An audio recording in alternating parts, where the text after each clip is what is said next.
News, आवाज महाराष्ट्राचा।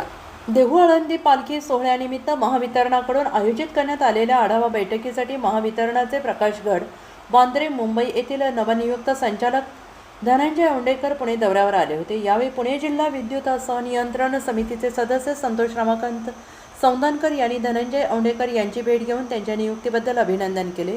तसेच माऊलींची मूर्ती भेट देत त्यांचे स्वागत करण्यात आले। यावेळी संतोष सौंदानकर यांनी पालखी सोहळ्याचा आढावा बैठकीत संचालक स्तरावरील अधिकाऱ्यांची उपस्थिती हा एक सकारात्मक आणि कौतुकास्पद उपक्रम असल्याचं सांगत अशा बैठकींमुळे समन्वय अधिक प्रभावी होण्यास मदत होईल असे मत व्यक्त केले। दरम्यान सप्टेंबर 2025 पासून महावितरणामध्ये लागू करण्यात आलेल्या पुनर्रचना धोरणामुळे नवीन वीज जोडणी प्रक्रियेत निर्माण झालेल्या अडचणींबाबत संतोष सौंदानकर यांनी धनंजय औंडेकर यांना सविस्तर निवेदन सादर केले।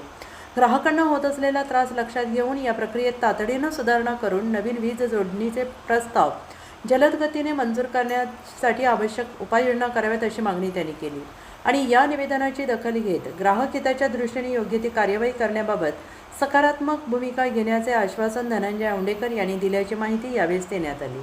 पुणे तसेच पिंपरी चिंचवड आणि महाराष्ट्रातील महत्त्वाच्या आणि ताज्या बातम्या पाहण्यासाठी महाराष्ट्र 18 न्यूज चॅनलला यूट्यूबवर सबस्क्राईब करा आणि बेल आयकॉन प्रेस करा।